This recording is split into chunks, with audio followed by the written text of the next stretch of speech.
Hello, everyone. Welcome to Flower Power, my weekly plant wisdom show where I pick a plant each week, and sometimes the plant picks me, and share the wisdom and the history and the energetics and the gardening know-how about a particular plant.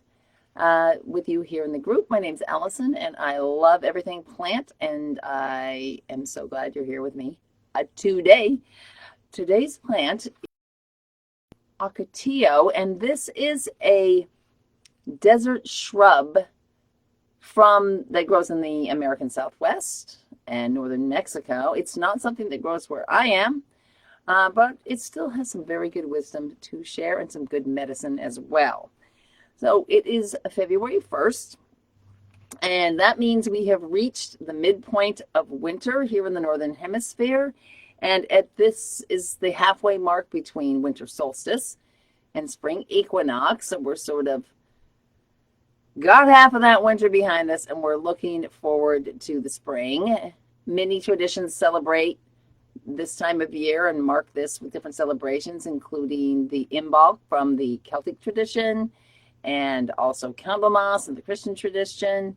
And then, of course, here in the United States, we've got good old Groundhog Day on February 2nd.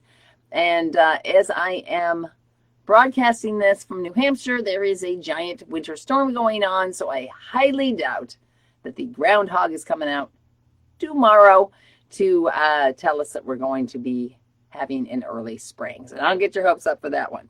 But as I was researching today's show, I came across a fun list of other celebrations that happen on February 1st. And I wanted to share a few of them, including my favorites: Dark Chocolate Day, International Face and Body Art Day, National Get Up Day. Now, I don't know exactly what that means, but in the time of COVID and working at home and remote learning, getting up is a thing that we should be doing, right?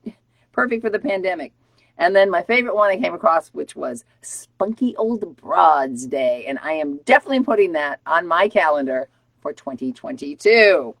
So tonight I'm going to be sharing you with a card that I drew as part of the Wheel of the Year back in December. If you saw my beginning of the year show on dandelion. Dandelion is the plant of the year that's telling us to be more bold and adventurous. And within that card spread, there is one card for each of these midpoints, equinox, solstices throughout the year. And that's where Ocotillo showed up. Now, the plant itself is this tall, spiny, oh, where'd my pictures go? I had them right here. Oh, hold on. It's a tall, spiny shrub, grows straight out of the ground. And this is a picture that I found. It grows in the Sonoran and Chihuahuan deserts down in southwestern United States and northern Mexico. It has these long, unbranched, cane-like stems, and they're covered with sharp spikes all over them as a means of protection. And then in the springtime, the Ocotillo blooms, and the end of the blossoms are covered with these beautiful red tubular flowers. And this is actually where they get their the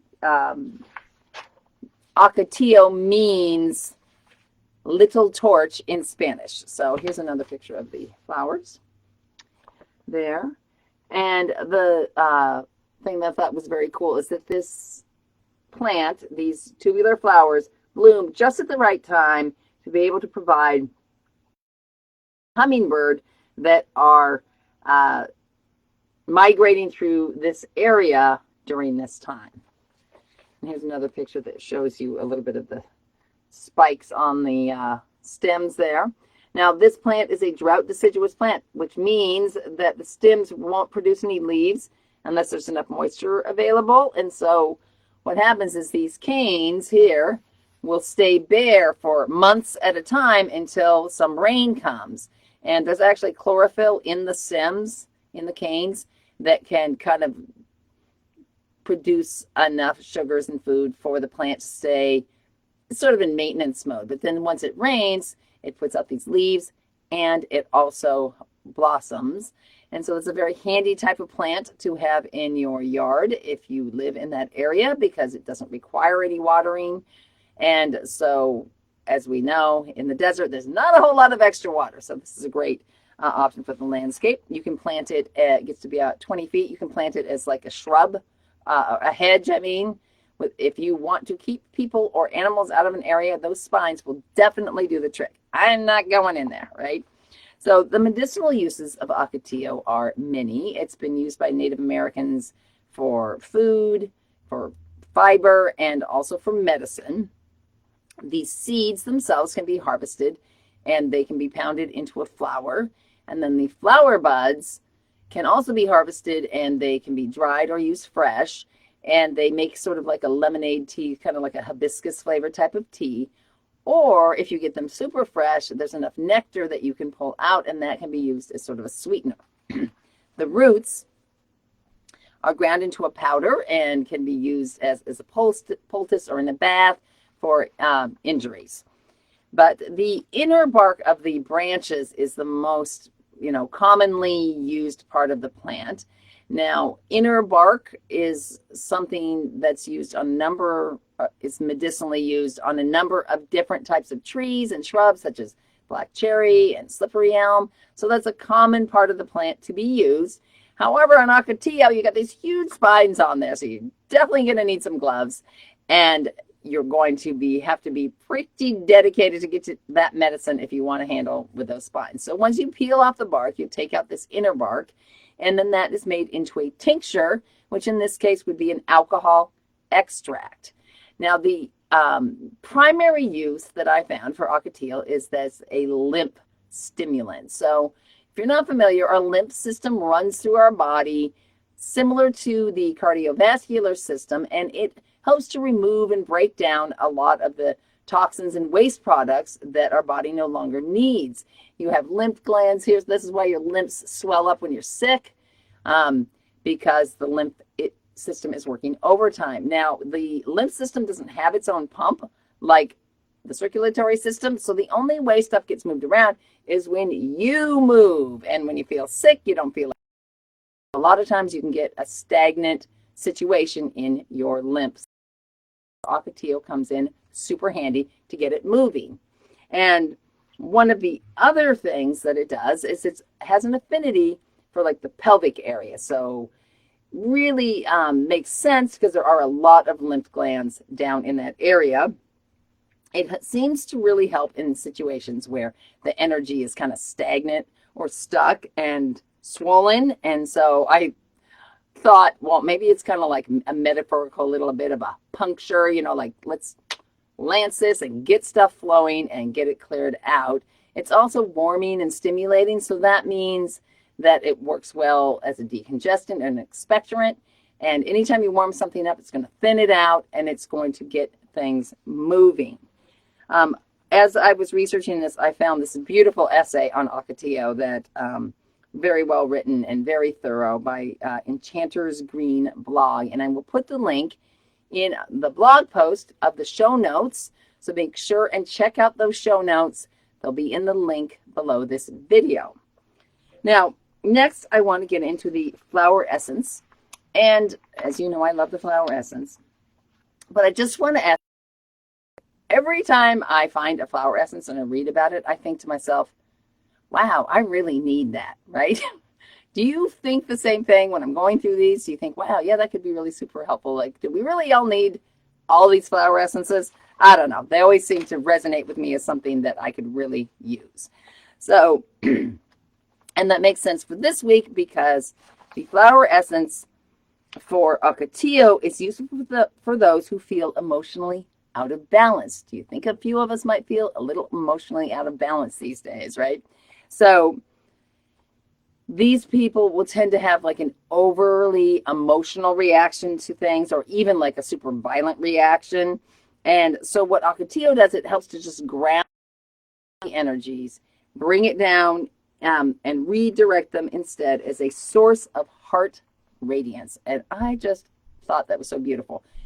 Let's take something intense and let's just focus it into our heart and let it radiate out instead. And that comes from Flower Essence Services. So in summary, this flower essence is for people who are feeling a little bit more thorny than they are flowery. And this helps to redirect that energy.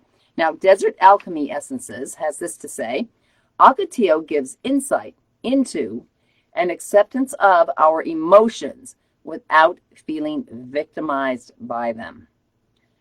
Oh, wouldn't that just be such a relief?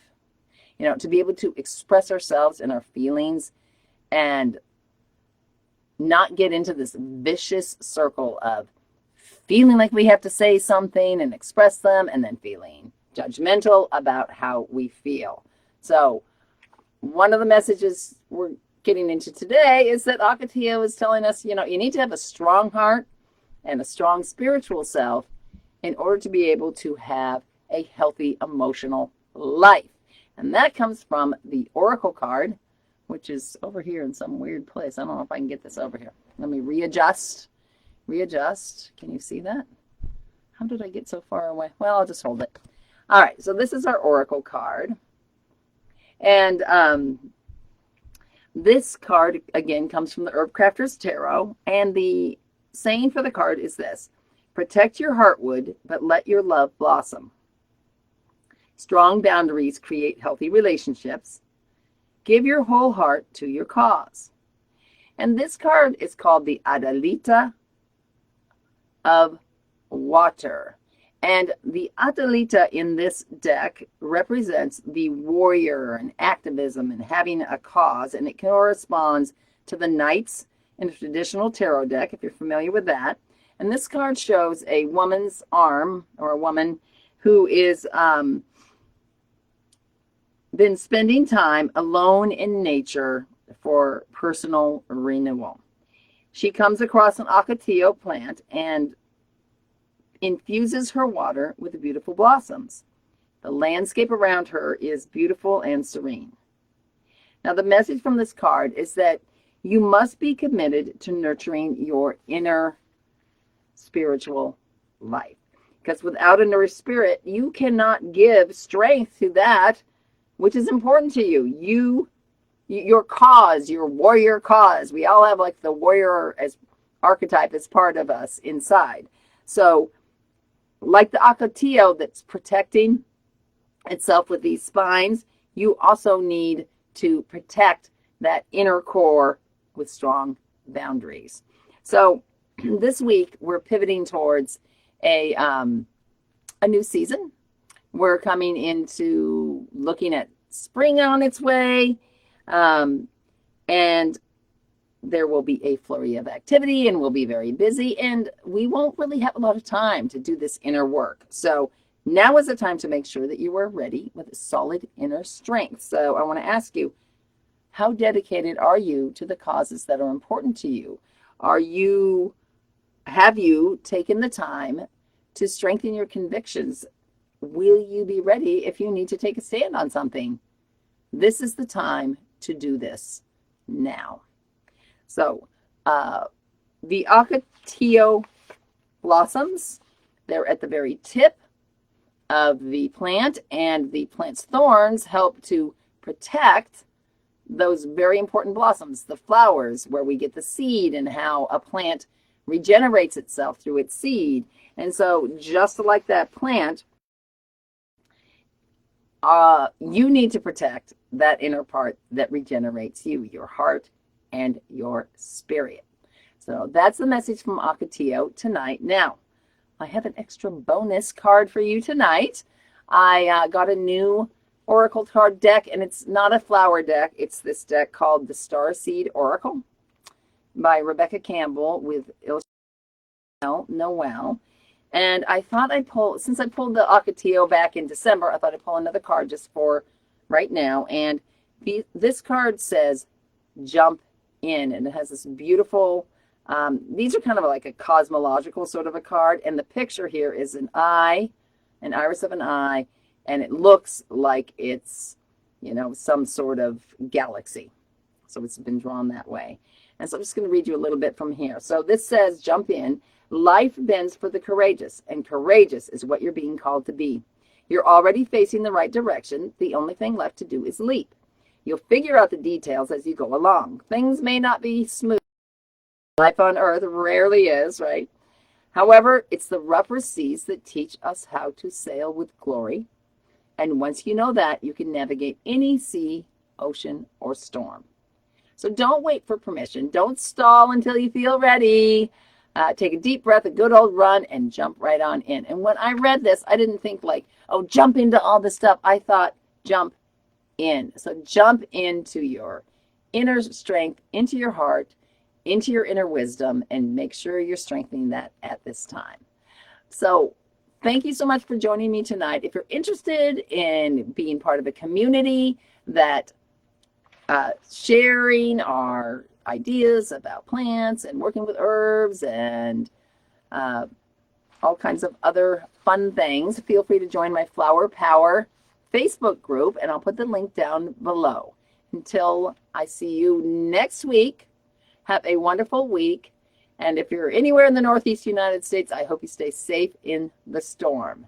Have a great week. Bye-bye.